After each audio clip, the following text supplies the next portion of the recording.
Welcome to another episode of Bent Not Broken.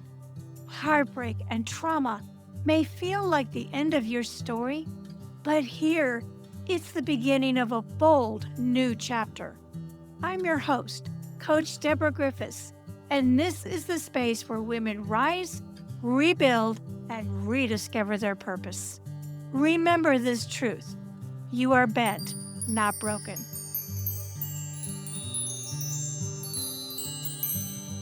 I'm very excited today for our next guest. Not only is she a friend, but she's a licensed professional counselor. She's the podcast host of On the Spectrum with Sonia, which you can find on all major audio platforms. And she's the author of her memoir, Dropped in a Maze. So, welcome, Sonia Krishna Chand. Thank you so much for being here. I'm so excited. Thank you so much for having me, Deborah. I'm really excited for you and congratulations on your new podcast. Thank you. Thank you. So we'll get started. We're obviously going to be talking about the topic of divorce and the emotions that tie along with it, and self esteem, and really how you can take steps to rebuild your life after divorce. So, from your perspective as a counselor, what are some of the most common emotional challenges you find that people face during and after a divorce? During the divorce, very understandable emotions of heartbreak, grief, and which starts, during, but then even after the divorce settles, a lot of that same heartbreak, the grief. A lot of times, too, I've seen clients come in where they felt completely destroyed internally, lots of feelings of worthlessness, feeling lost, some struggles with self esteem because a lot of times people, after they've gotten out of a really toxic relationship, for example, that ended up in a divorce, they lost a sense of who they were because they've been beaten down so badly emotionally. And they completely forgot that they had any self worth, that everything that was, they had everything that was already in them to begin with. A lot of that sense of self and purpose gets lost. I can relate to that. I went through a very messy divorce myself, and, to the point where I was driven to the point of a suicide attempt. So, coming out of that, you really don't know who you are, and it takes some time to rebuild your life. Now, you mentioned grief, and there's probably also that sense of failure as part of that grief. What are some ways that people can, or steps that people can take to positively move from that point into healing and having a productive life again? Well, one of the things to remember is that grief doesn't really have a deadline in Mhm. that it's constantly moving, but you just learn how to cope with it and manage it. But I think the first step for anybody here is to learn to sit with it because before you can go on to healing, you have to first go through the emotions, right? And I like to analogize it like this. So, let's say you're training for a marathon, right? And you have to do, let's say you have a 15-mile training run, right? Mhm. Do you stop the run the moment your body starts to feel it? Or do you stop when you're finished with what you're supposed to do? It's the same thing with emotions. The way you get stronger is you have to learn to sit with it. And some of the best ways to sit with it is ask yourself, what is it teaching you right now? Every emotion in grief, the anger, the doubt, the denial, the sadness, right? Everything that goes on with it is teaching us something. Every emotion is there for a reason. And if we can look at this as what is it trying to teach me? What's being hit right now? what's not being addressed, then we can start effectively learning to grow. And this is where that healing can start to begin. When we start learning to use these emotions as our teachers instead of something to make us feel bad. I love that, being able to recognize. First of all, you gotta recognize it when that emotion is happening, but when it does, rather than go off in a negative tangent, take that step back and ask yourself, like you said, what am I supposed to learn right now? What is it teaching me? And learn from that. And I love that. I love that perspective because so much of it all entails that mind shift change, Yes. that we need to make to, to be more positive and not let that negative self-talk weigh us down. Now, I have a question, and I was going to leave it for later, but now it's kind of a good time. Is when you're dealing with some of those emotions, um, sometimes those emotions arise from triggers. Sure. As you're going through the divorce, or maybe it's after the divorce, and you're having to deal with your ex with custody issues or visitation or any of that stuff, or maybe your ex says something and it doesn't sit well with you. How do you process those triggers and and not let it ruin your day or just ruin your life or ruin everything, to move past, recognize it for what it is and be able to move on? Do you have any advice for that? If you're getting triggered by something and you're facing that, the first thing is understanding what is it that you're getting triggered by. So, going to an example, your ex says something to you that was harsh. One of the things I say to clients all the time is, when you hear something you don't like, something that's critical, sometimes you have to look at the source, right, of where it's coming from. Because not everybody who says something is worth giving your salt to, right? If we're just being honest here, that not everybody. And here's the thing, one thing to remember is people who say things to you to make you feel a certain way are doing so out of a place of their own hurt and pain. And most oftentimes, when you are in a contentious divorce situation, one thing to remember is it's two parties getting hurt at the same time, a lot of times.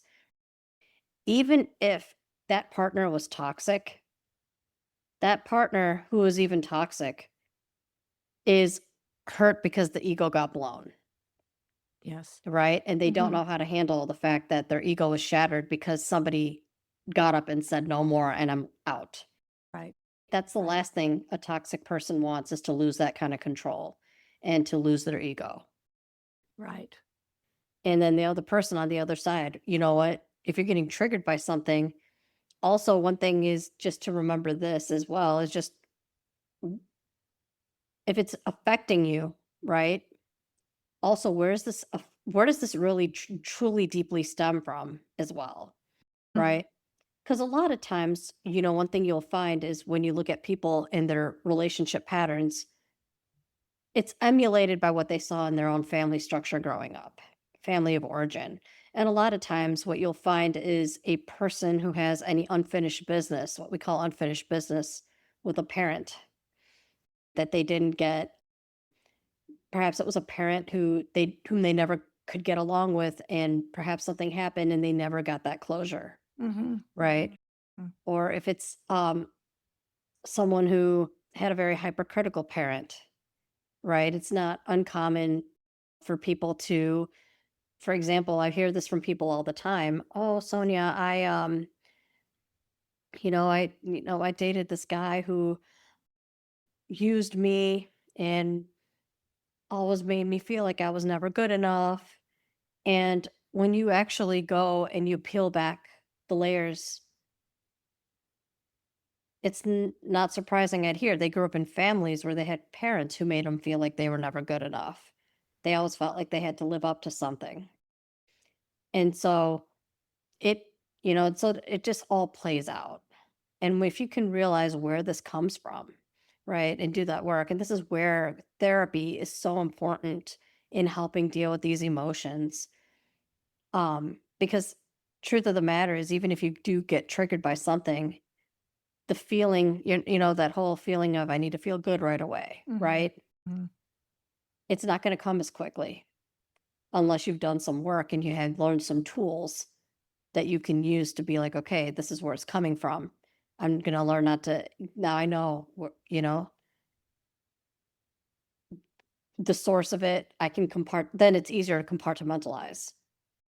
Right, that makes sense. And it kinda all ties into my next segue was about talking about self-esteem and identity, and I know this is a topic that is near and dear to you, to your heart. Sure. What is actually maybe there's a clinical definition of self-esteem? What would that be? Or what is it?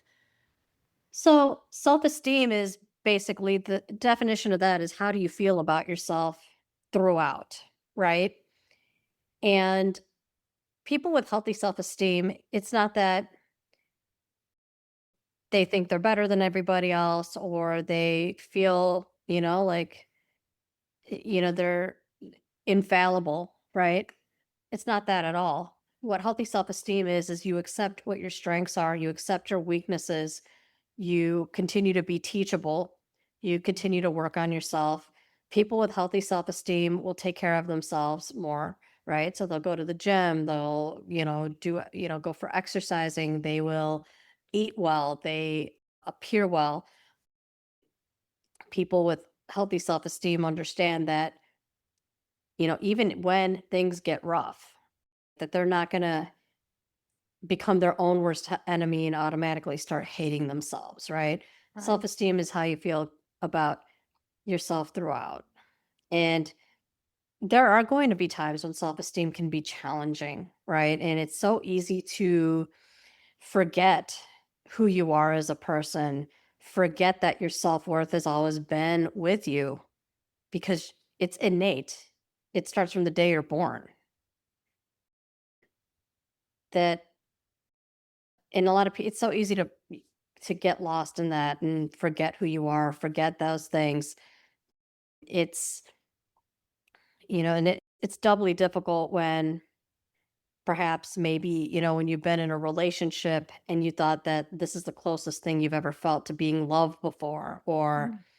this is the closest thing that you understood what it was for you to feel lovable and feel loved.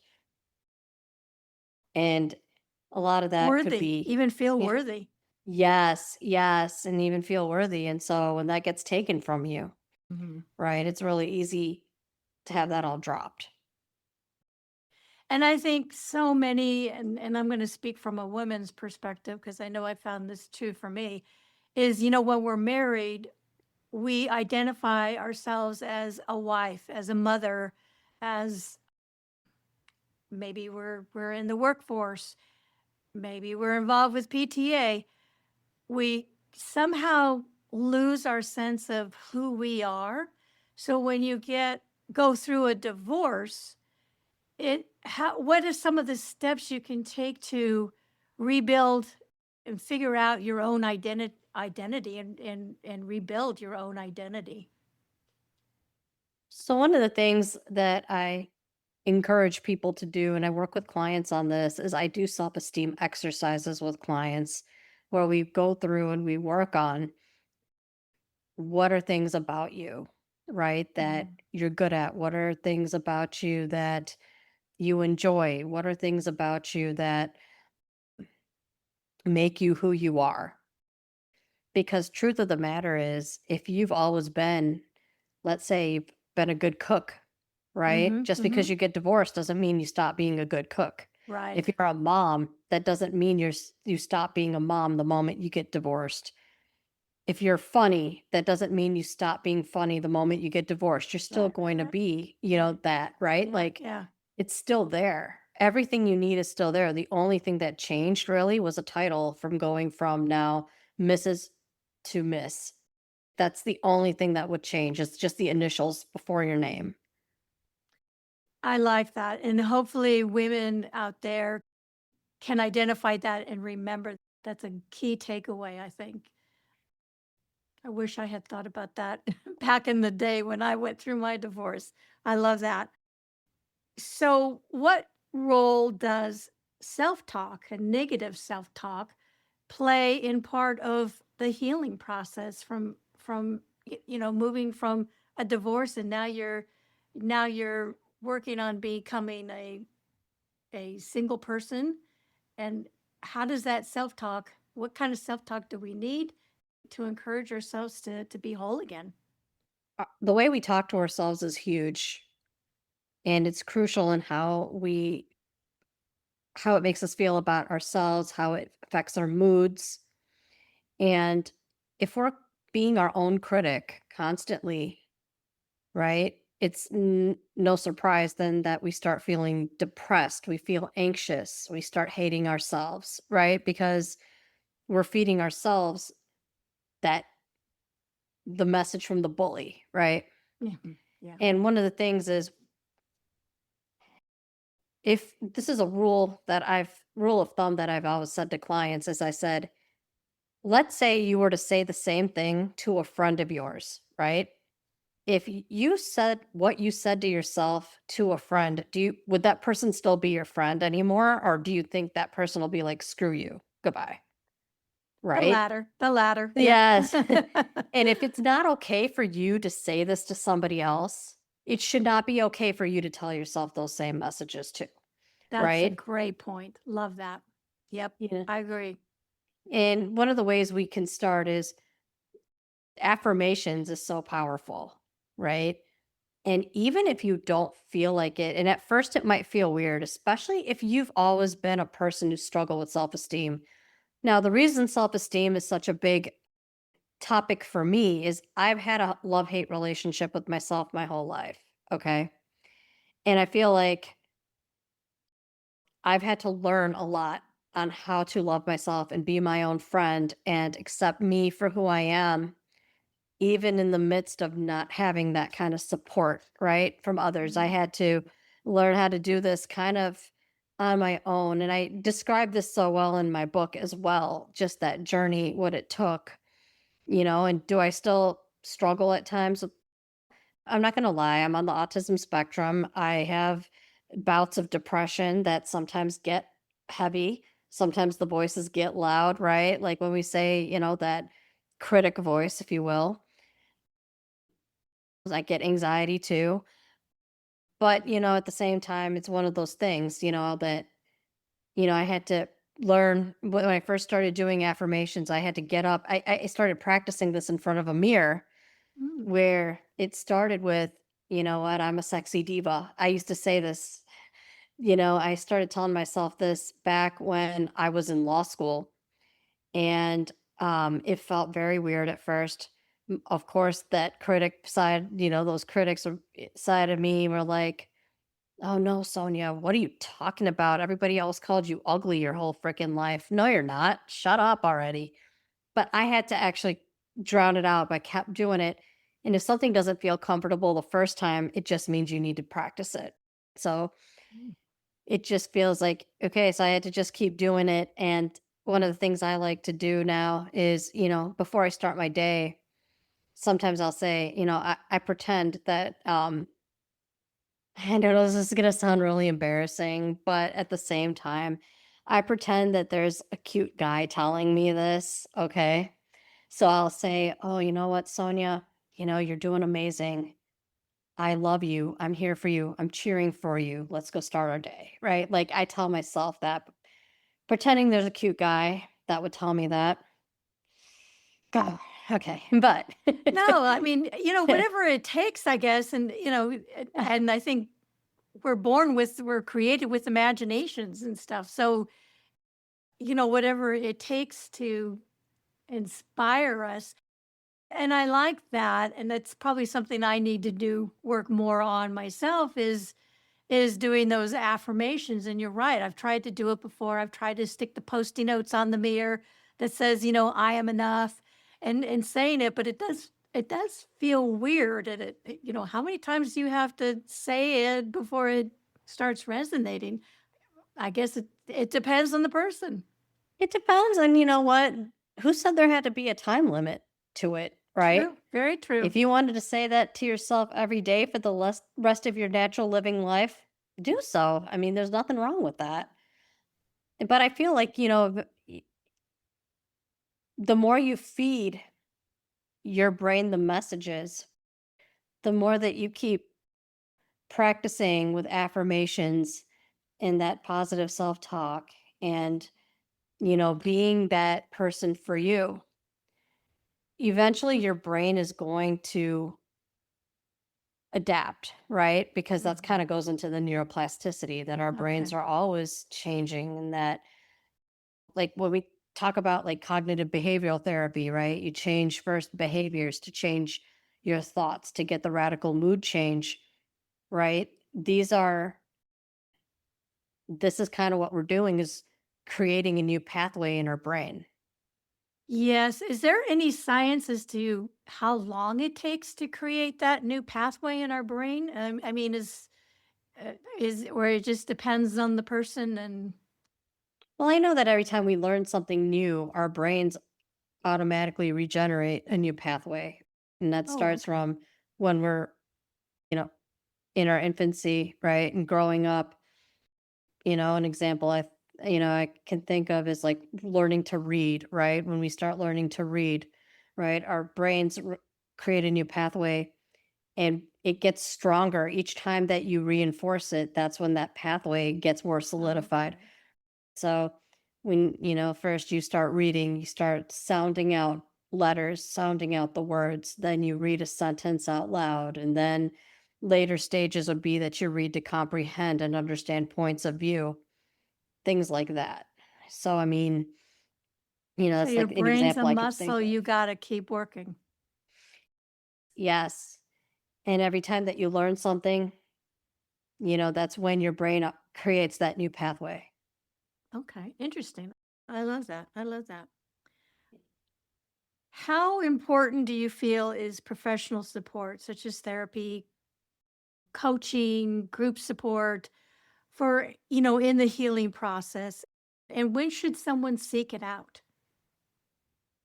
I think that therapy, group support, all of that is so important as you are in the healing process. I would highly recommend it because let's just face it, healing in and of itself can be a very lonely journey. Mhm. And you want to be around people who can understand you.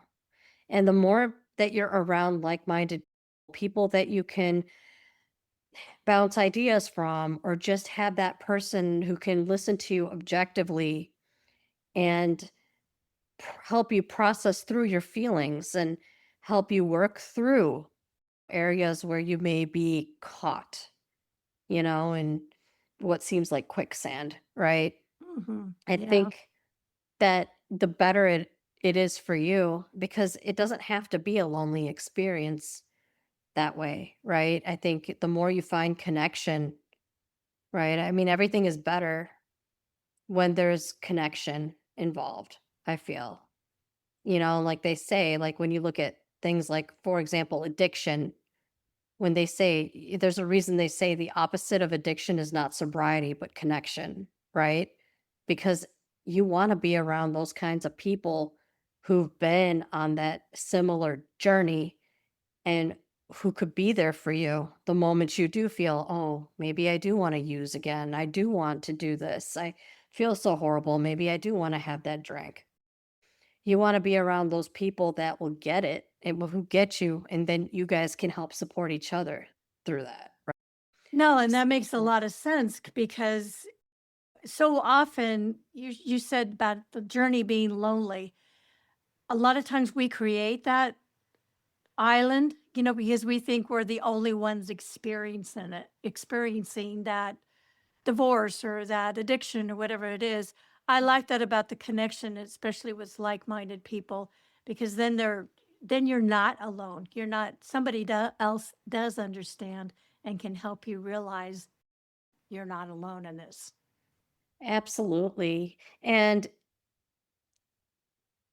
And and one thing about it too is when you listen to other people's stories, in a way, and I don't mean this to sound like sadistic or anything, but like you kind of feel grateful knowing that you're not alone, right? Yeah, Even though, of course, do you feel bad another person is also suffering in their own way? Sure, but this is kind of what helps us too is when we can connect on that level of pain and we can all rise up together. I agree. I agree. What advice do you give clients who are hesitant to trust again or who fear repeating some of the old relationship patterns? Well, one thing is I would recommend that clients first and foremost take some time off from dating after a divorce and do the work on themselves and really process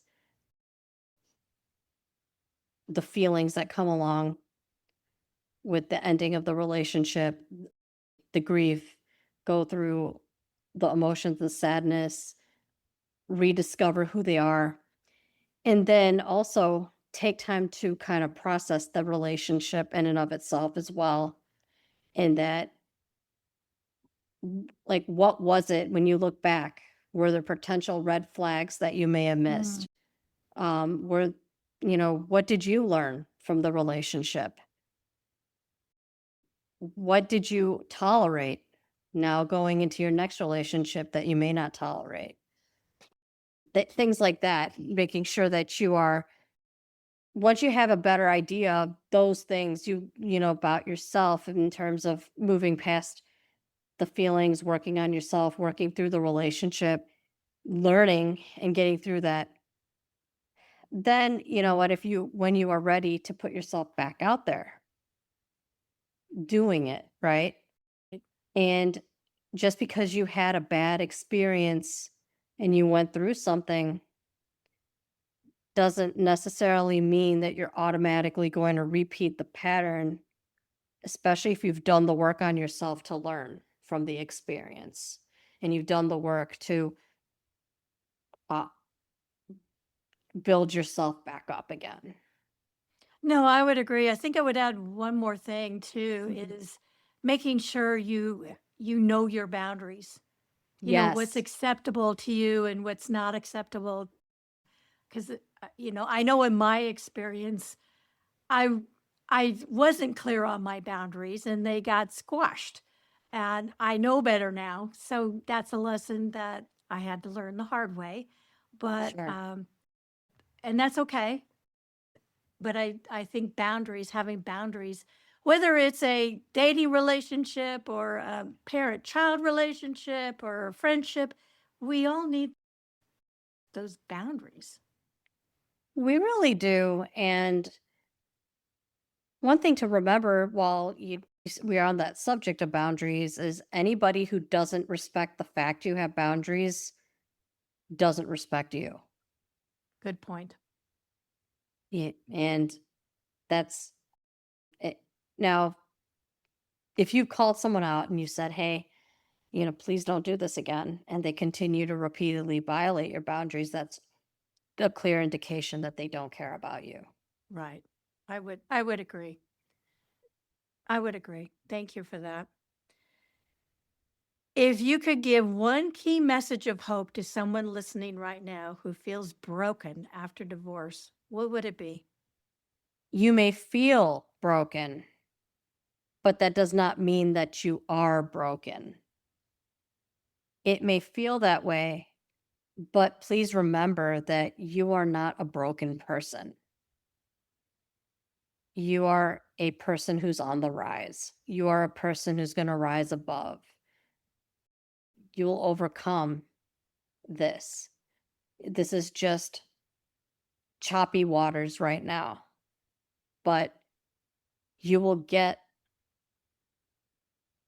to your destination of flatland soon, right? Like that's how I like to look at it. You'll get to that flatland, but you just got to keep pushing through. And remember one thing is just because you feel a certain way doesn't make you your identity of that. Agree. Love that. Love that. So if someone wants to know more about you or purchase your book, or listen to your podcast, what's the best way to for them to do that? And I'll put everything in the show notes as well. And please mention your self-worth workbook. Yes, my book, Dropped in a Maze, can be purchased on Amazon or any major book retailer like Barnes and Nobles. It also is available on the Walmart website, Target, um, all online. My podcast on the spectrum with Sonia, that is available on Apple, Spotify, Amazon, all the major audio platforms. I have a website, soniakrishnachand.net, where you can go on and learn more about me. And on my website, it has also it has links to where you can go and get my book, and also links to the podcast, and it has blogs. So every podcast episode I've done, there's a blog written that corresponds with the podcast episode.